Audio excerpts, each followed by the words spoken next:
The verse of the day is Colossians 3:18 through 19, and it says, "Wives, submit to your husbands as is fitting for those who belong to the Lord. Husbands, love your wives and never treat them harshly."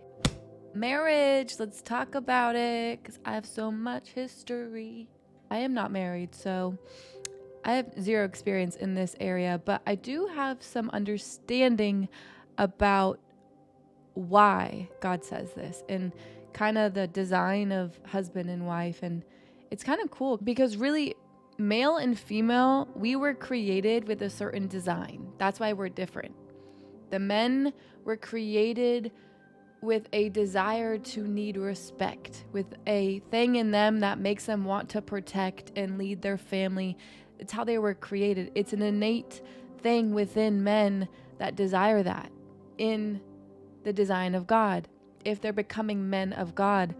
And for women desire to feel safe. That's literally it. We desire to feel safe in the relationship. And that's why the husbands are called to love their wives like Christ loves the church. So it may seem like, okay, why would the women have to submit? That seems horrible. No, it's really like blessing how women were designed. We are designed to want to feel safe and protected and to be led. And that is great news for us because this is how men were designed. And so this is why it's so important to look at how God created men and women and marriage, because it was all intentional. How he created men were intentional. How he created women were intentional. How he designed them to marry is intentional because it's how it functions well. And if we all play our part and just become who we are and be who we are in God, and literally all that looks like is growing with God individually and becoming who we were meant to be simply by pursuing Jesus and getting to know him, because then you just become who you were always supposed to be effortlessly, just through developing relationship with Jesus. And this is why I talk so heavily on it's so important who you choose to marry, and why I might have some fear of choosing wrong, because it's the most important decision you will ever make in your life. Who you choose to submit to for the rest of your life, you best believe I need him to be a man of God. You best believe he has to have conviction and be led by the Holy Spirit and hear from God well, because in order to submit to someone, you have to trust that they are going to God. And if I can trust that whoever I marry knows God well, knows Jesus well, develops relationship, then I can trust that he's going to love me well. Because if he has conviction and he's a man of conviction, then he's going to be paying attention when he's not acting like a man of God, when he is slipping up, or when he does need more love or more compassion or more patience. He'll be convicted because the Holy Spirit will be convicting him whenever he needs it, just like he does for me whenever I need it, or you whenever you need it.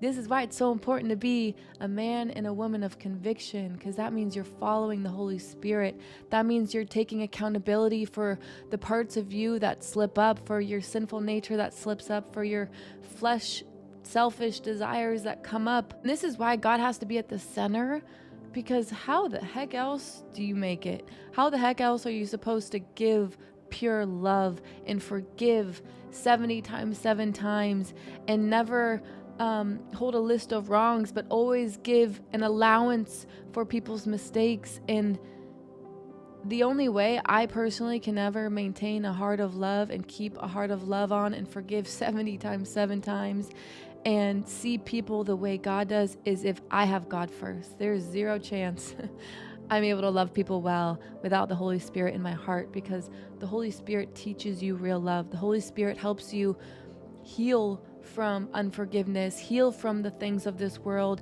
make your heart whole. And this is why God has to be first, and then it's your husband, and then it's your wife. And if that's the right order, then you can trust today's verses. You can easily fall into the order of today's verses. Wives can submit to their husbands because we trust that they're going to God to lead them, so we can trust that they're going to lead us well. And it's going to be a safe feeling knowing that our husband is the leader. Our husbands got it because that is a safe feeling for us. That is a part of the things that we need. It just makes sense. And then for husbands, love your wives and never treat them harshly. Our role is to submit and to give respect and a reverence of who they are. And their role is to love us like Christ loves the church. So to lay their life down. Sacrificial love. This just doesn't mean like falling in love. It means sacrificial love, loving them better than themselves, dying to themselves every day so that they can love their wives well. And if we all stay in our right role and we love how we were created to love, I believe relationships would be so much stronger. I believe there would be a lot more people getting married and not such a epidemic of the dating culture being trash, for lack of a better word. But I love the order and the design of how God created man and woman for marriage because it just makes sense in my head. I think it's so important to understand that being submissive isn't like this like slave mentality. It's a blessing when you allow yourself to be in the design of how God created us as individuals, of male and female, and in marriage. Today's verse reminds me of why it's so important to get whole before you get married. It's not the marriage that makes you whole. You're supposed to be whole individually before you get into marriage, because in order to really play your part, in order for women and men to be how we were created to be, we have to get to know our Creator individually, become whole with just you and Him. And then it makes it so clear and so easy to fall into the design of who we are and how He created us as human beings. I mean, it's just, as a woman, I can't wait. I can't wait to be able to submit to my husband and to have him be the leader of my life, and to feel safe with him, and that he's protecting the family, and that I get to support him through that, and we're equal. It's not like he's greater than I, but it's just how we all own how we were designed. The men need respect, the women just need to feel safe and loved. And that's how a marriage can stay strong. But none of that can happen if God isn't at the center, which is why Jesus has to be first.